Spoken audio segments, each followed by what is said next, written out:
प्यारे बच्चों, मैं राजेंद्र दरिया आज आपके लिए लेकर आया हूँ संस्कृत व्याकरण का एक बहुत ही महत्वपूर्ण बिंदु, जिसको पढ़कर आप संस्कृत भाषा के विभिन्न बिंदु जैसे वाच्य परिवर्तन, अशुद्धि संशोधन, रचना कार्यम, अनुवाद कार्यम, कारक विभक्ति प्रयोगम, तत्कारणम इत्यादि बिंदुओं को आप सरलता से समझ पाएंगे।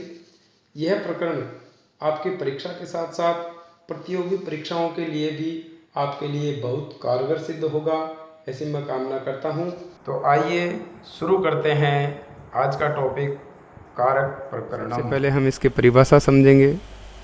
परिभाषा क्रियाजनकत्वम कारकत्वम, जिसका अर्थ इस प्रकार होता है, अर्थात जिसका क्रिया के साथ साक्षात संबंध हो वह कारक कहलाता है, उसको कारक कहते हैं।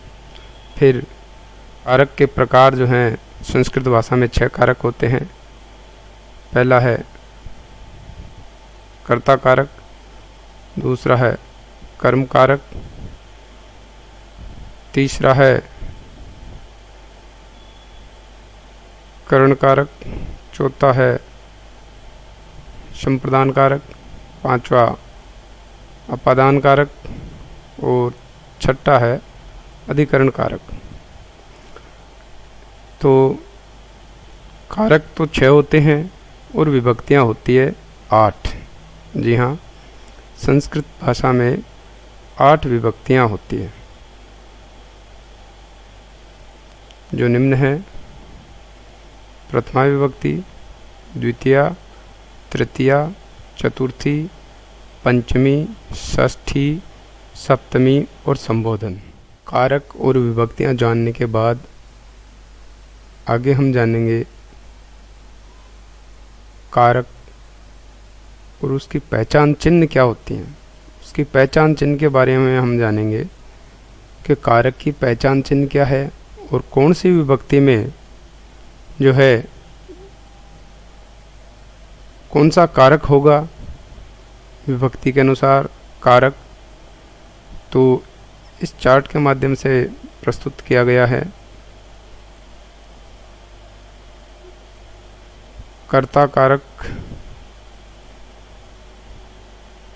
पहचान चिन्ह ने प्रथमा विभक्ति, कर्म कारक को द्वितीया, करण कारक से द्वारा तृतीया, संप्रदान कारक के लिए चतुर्थी, अपादान कारक से अलग होना पंचमी।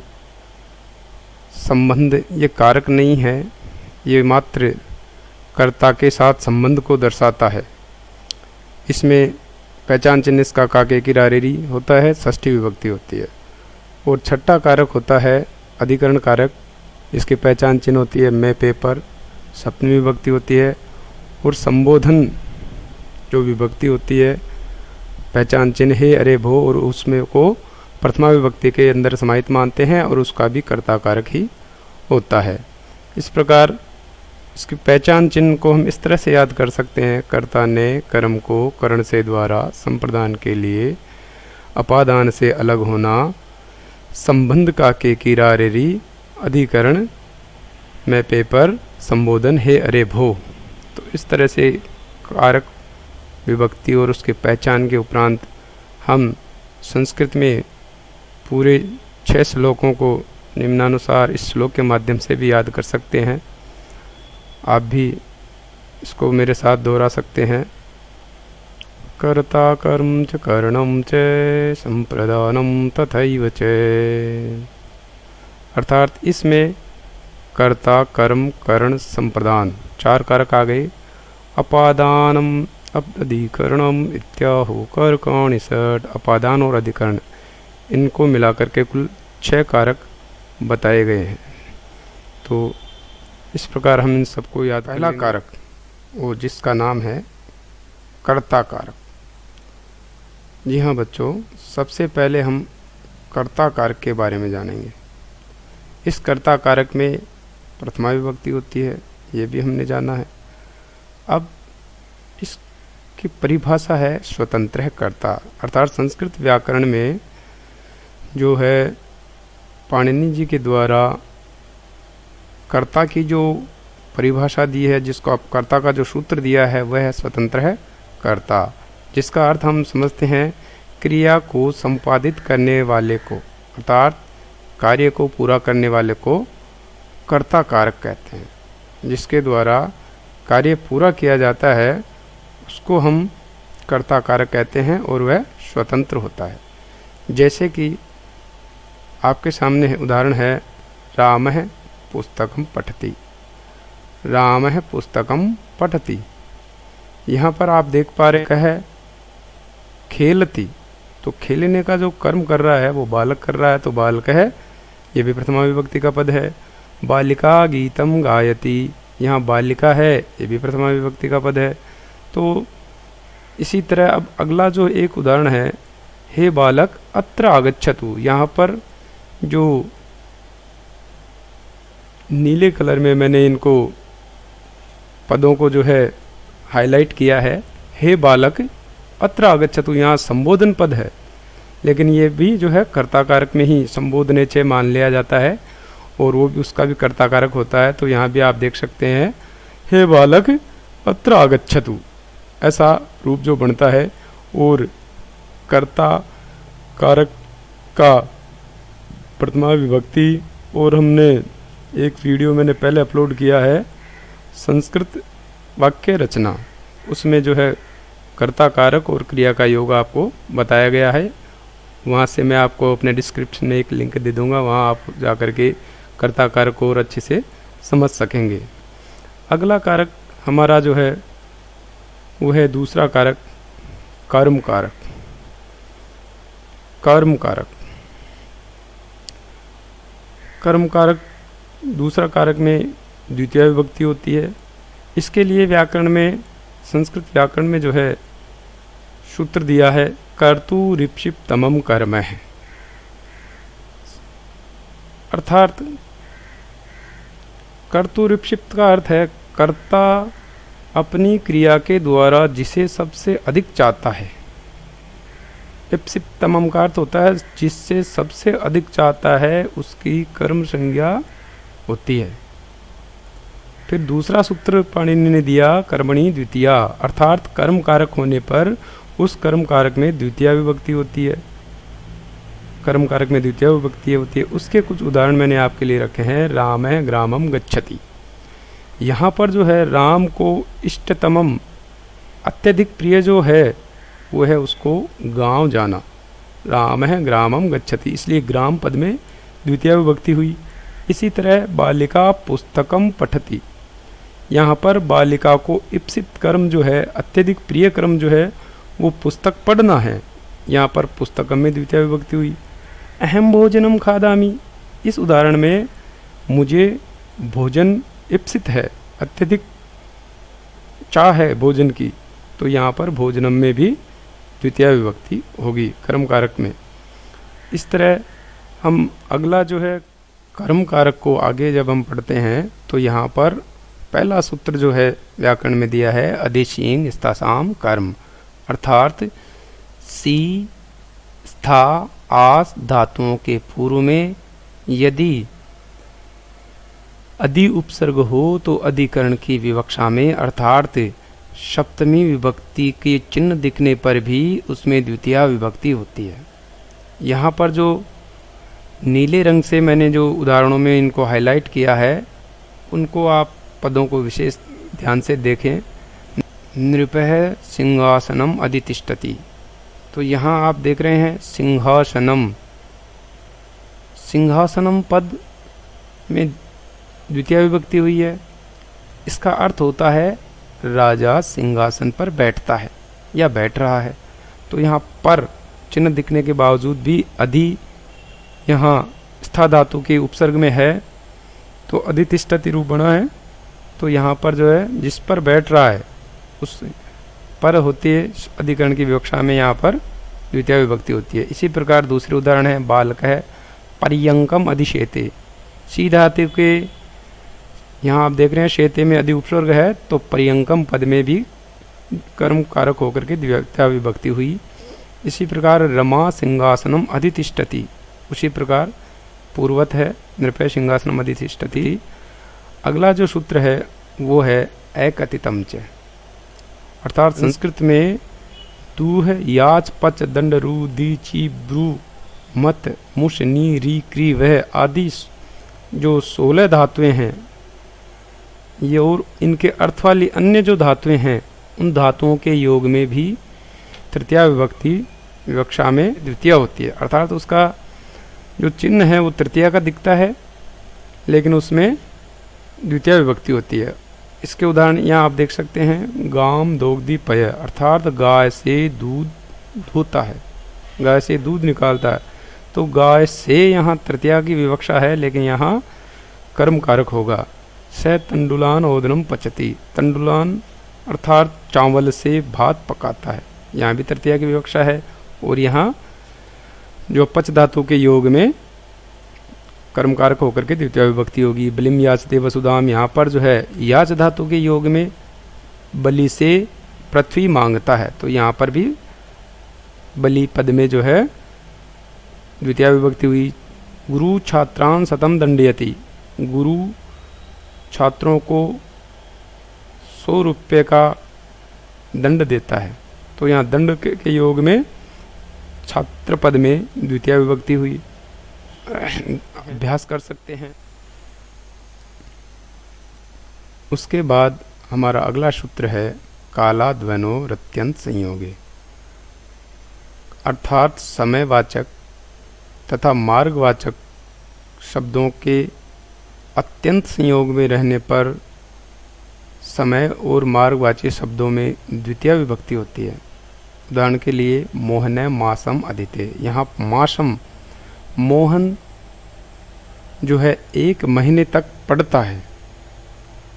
सुरेश अत्र 5 दिनानि पठति, सुरेश यहाँ 5 दिन तक पढ़ता है, तो यहाँ समय का जो है निरंतर अत्यंत संयोग है।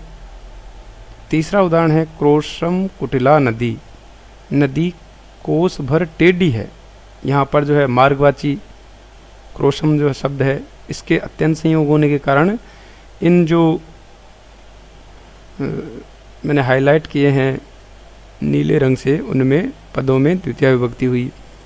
अगला हमारा सूत्र है उपानुध्यांगवश, उपानुध्यांगवश अर्थात उप अनु अधि आंग, ये सारे उपसर्ग हैं। इन उपसर्गों के रहते अगर ये सारे उपसर्ग वस धातु के पूर्व में हो तो हमें षष्ठी विभक्ति विवक्षा में, अर्थात चिन्ह में षष्ठी विभक्ति का दिखेगा, लेकिन वहाँ पर द्वितीय विभक्ति।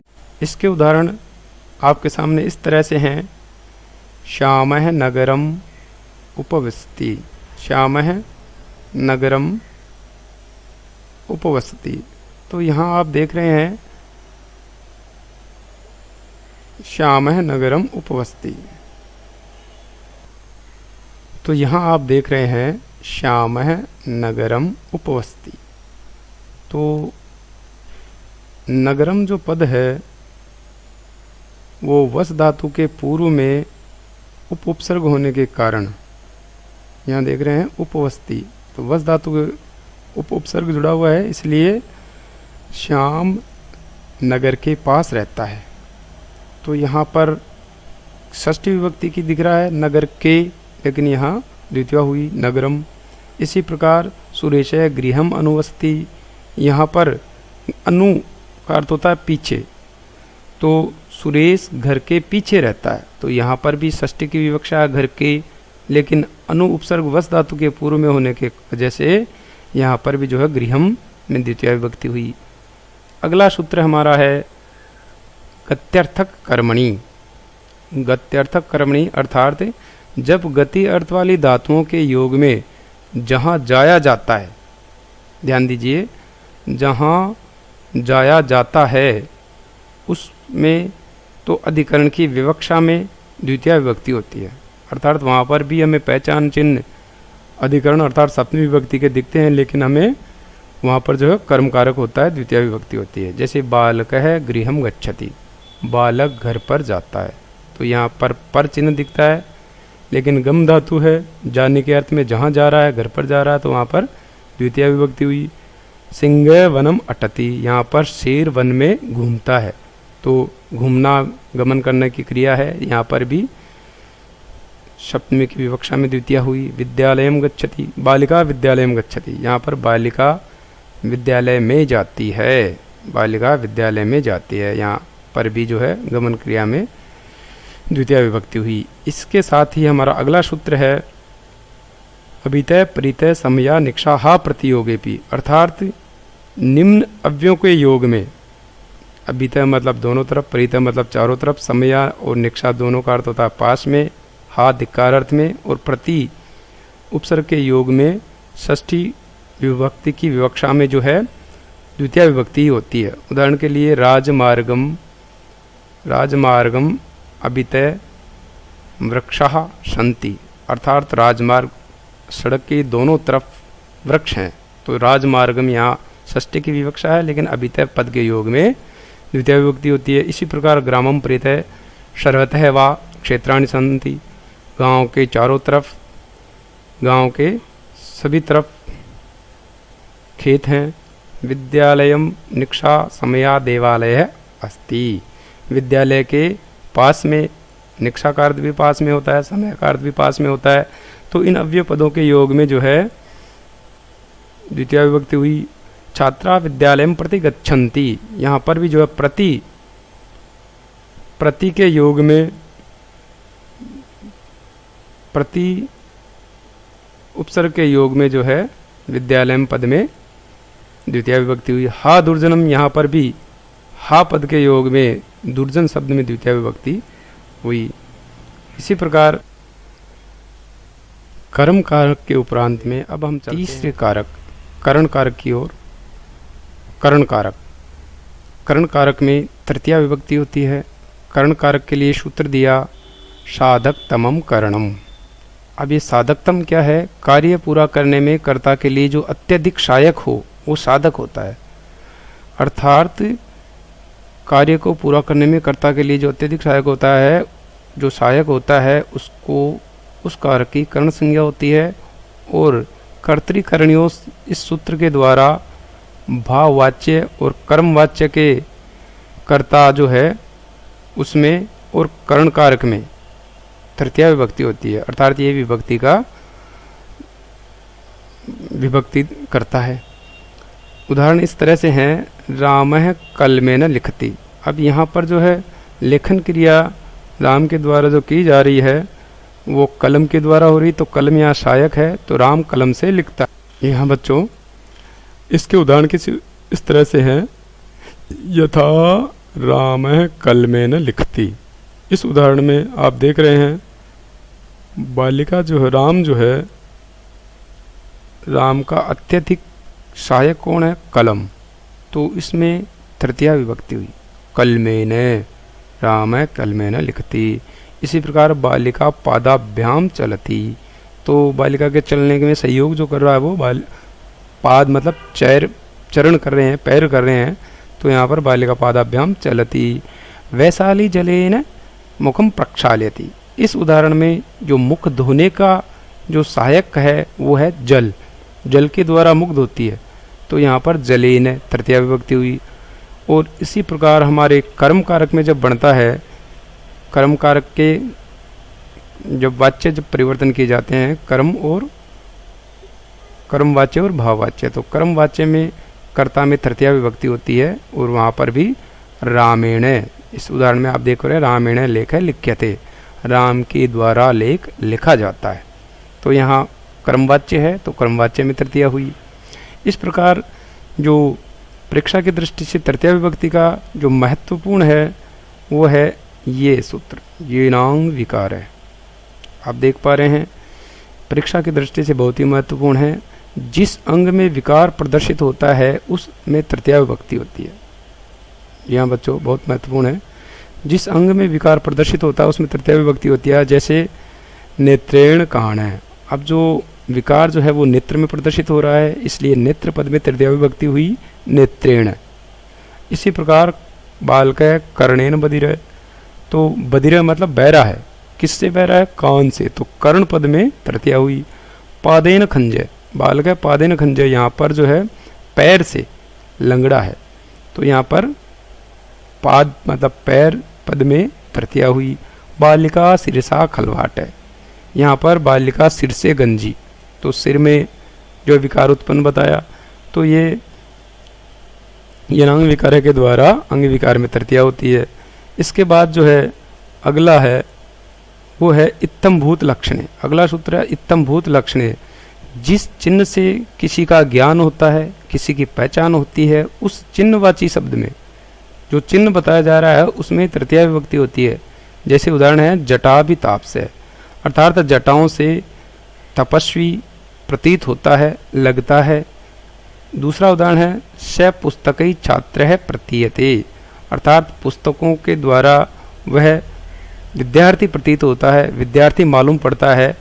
इससे तो जटा इत्थम्भूत लक्षणे सूत्र के द्वारा का हमारा अगला सूत्र है हेतु।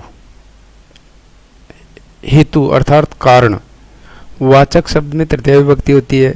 उदाहरण के लिए अध्ययनेन वसति, यहाँ पर अध्ययन के लिए रहता है, रहने का कारण है अध्ययन, तो उस अध्ययन पद में तृतीया विभक्ति हुई। विद्या विनयेन शोभते, इस उदाहरण में आप विद्या की शोभा जो है विनय से होती है, विद्या विनयेन शोभते, तो विनय का जो शोभा का जो कारण है वह विनय है, तो यहाँ पर विनय पद में तृतीया हुई। विद्या यश वर्धते, यश का वर्धन का जो कारण है वो विद्या है, तो यहाँ विद्या पद में तृतीया विद्या हुआ। अगला सूत्र जो दिया है वह है प्रकृत्या दिव्योपसंख्यानम, अर्थात प्रकृति आदि क्रिया विशेषण शब्दों में तृतीया विभक्ति होती है।